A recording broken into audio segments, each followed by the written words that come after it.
Hello, soldiers. This is Ghost 45. Welcome back to part 3. And sorry that part 2 was a little short, but hopefully my computer will not restart, because I restarted this thing yesterday, and out of nowhere my computer decided to restart again without permission. So right now I'm reacting where I started. It's called SCP-303, and this looks like it's going to be fucking scary as hell. So I'm gonna leave the light on. Yes, I am scared shitless. So, to be honest, I don't know how this thing, or these SCPs, man, they are fucking scary as hell. And I'm not gonna turn off the lights. It's fucking scary. Literally, it's fucking scary. Let's get this video started before I change my mind. A humanoid figure with reddish-brown skin. Instead of normal facial features, its head is dominated by an extremely large mouth, which bears a set of oversized human teeth. It continually vocalizes a wheezing noise, loud enough to be heard from the other side of most solid doors. All individuals who have had encounters with it are capable of describing it in full, including individuals who have not physically seen any part of it. SCP-303 will periodically materialize behind a closed door, hatch, or other entryway barrier, opposite a sentient observer, chosen by unknown means. It will then remain behind the door for an indeterminate amount of time. Any individual attempting to open the door or barrier experiences intense, paralyzing fear that lasts until it dematerializes. Okay, the song is, oh man, the song is creepy as fuck right now. And I see it right there. Okay. This is why I keep the light on.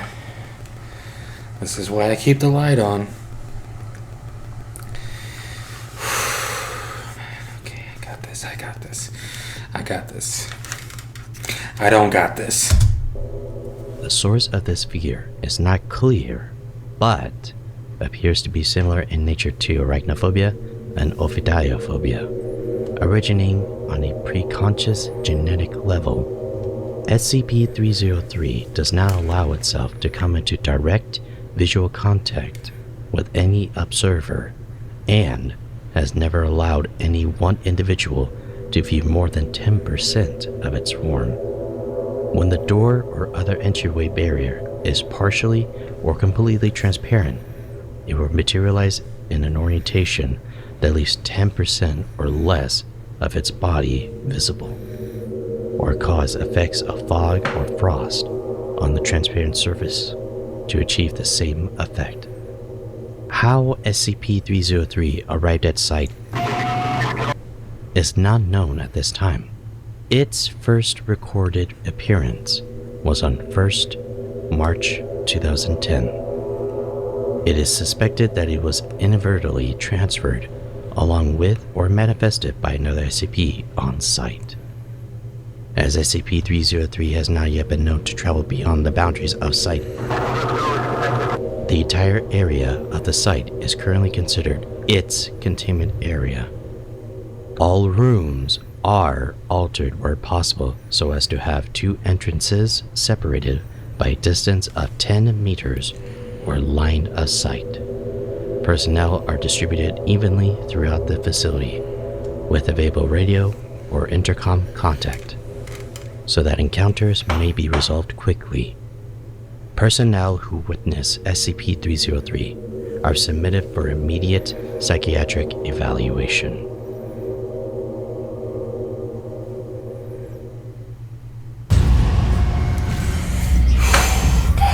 Damn, that's scary as fuck, man. SCP-019. Object Class Keter. SCP-019 appears to be a very large ceramic vase, 1.8 meters in diameter at the mouth and 2.4 meter high. Style and decoration indicate it was created in classical Greece. Although conclusive dating is impossible, as the surface is entirely unbreakable by any known means. Periodically, entities emerge What from the it. hell? Collectively, these are known as SCP-019-2.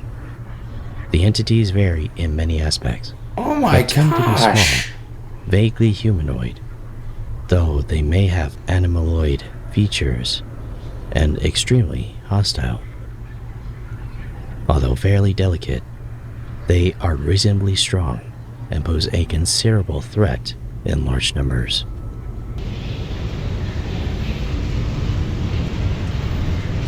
What are you doing? This motherfucker's gonna go inside the vase. What are you trying to do? Are you trying to sneak a peek? Oh my god. My heart is pumping. The more I watch this video, the worse it will be for me to sleep.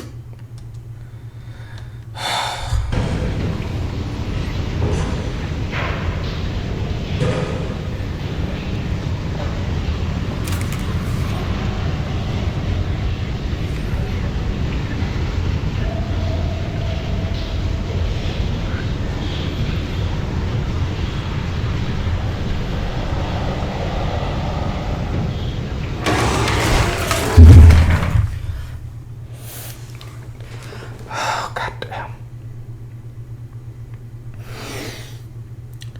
Thank God I removed those headphones. Oh my gosh. Oh man.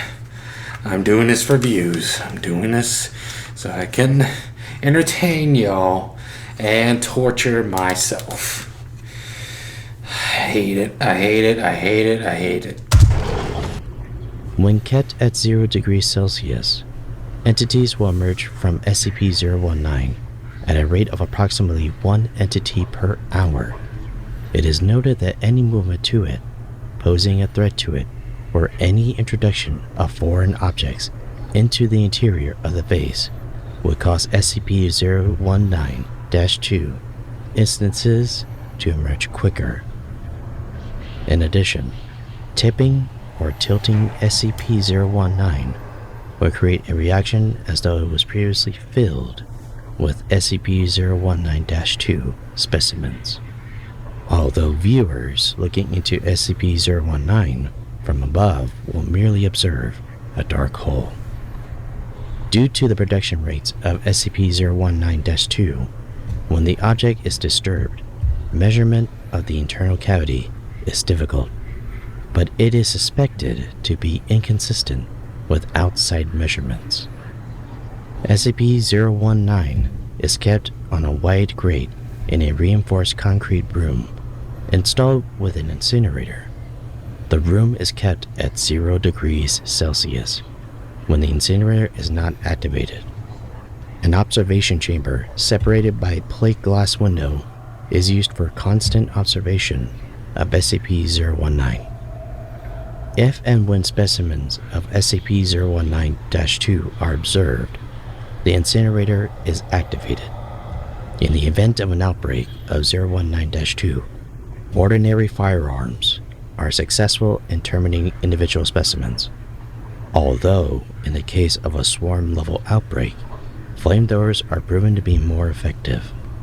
SCP-019 is kept in a vertical position at all times.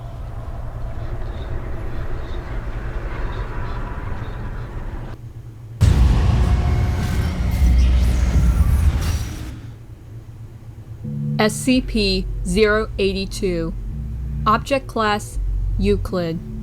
That doesn't sound good. SCP-082 is genetically human. Ew. However, through some process, either chemical, hormonal, cancerous, or supernatural, it has grown to giant proportions.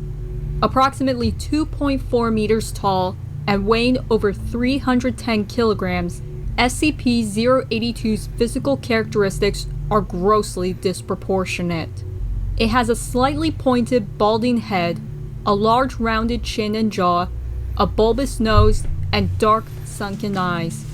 Subject is both overweight and possesses a great amount of muscle mass. Forearms are muscular and dangerous, with a circumference of about 71 centimeters. The breadth of the subject's fist is nearly 30 centimeters along the knuckles. Though feet are large, they are small in proportion to the subject's body. Subject's skin is tanned dark, and overall physical appearance is compounded by numerous scars, the results of years of attempts at suppression and containment. Most X-rays have been difficult to interpret because of the high density of its muscle tissue, but scans have revealed countless bullets and even several knife and sword blades lodged in its flesh. Damn. SCP-082 refers to itself as Fernand and speaks fluent French and heavily accented English. When it speaks, it does so through enormous clenched teeth. It only parts teeth to eat food and to sing.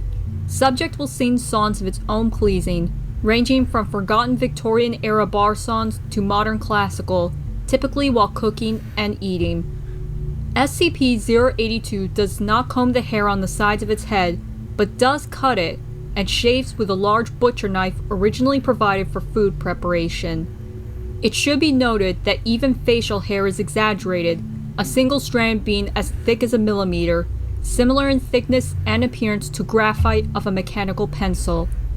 Occasionally, SCP-082 will clench its teeth so hard that the gums bleed, but it is not known why. This is to be considered normal. The demeanor of SCP-082 is very amicable and carefree. It has accrued a wide wardrobe over its time of incarceration, and it enjoys dressing up in many different fashions, including formal wear, military uniform, as a clown, and in women's clothing. New pieces should be made available upon request. Subject often attempts to joke and is usually polite to personnel, often inviting them to dinner. However, visiting personnel should be aware that at any moment it is capable of attacking and voraciously eating others. Oh god. Subject will often apologize for its lack of manners for interrupting someone's conversation by devouring their head while making a mess of his quarters. SCP-082's jaw is strong enough to crack bone, and it seems to enjoy skulls. Attacks are seemingly at random with no motivation. Whether or not the subject has recently eaten has no effect on this cannibalistic hunger. Oh god!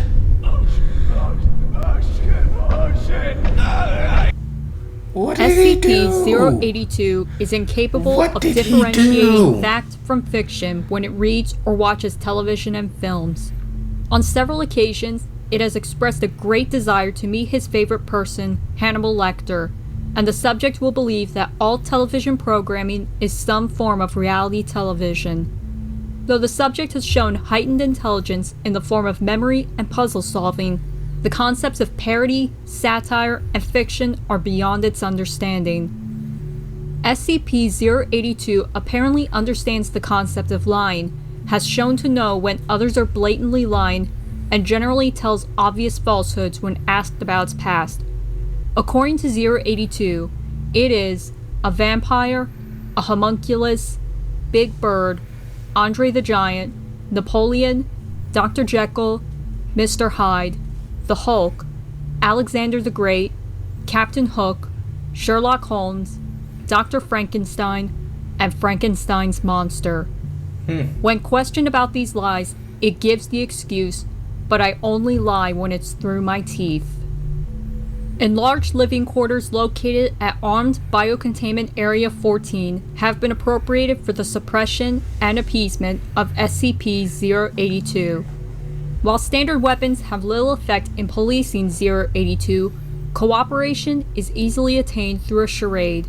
Subject is currently under the impression that it has been made the King of France and that its containment area is actually a grand palace designed for its protection. All interacting personnel are made aware of this charade and are ordered to follow the ruse. Housekeeping personnel are Class D only.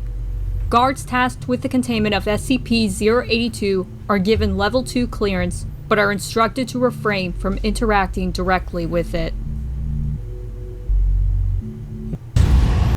Okay, I'm gonna stop this video because the longer the video, the longer it'll take to edit, and uploading will take forever. So hope you guys enjoyed this video. I know I'm cutting this right now, but part 4 will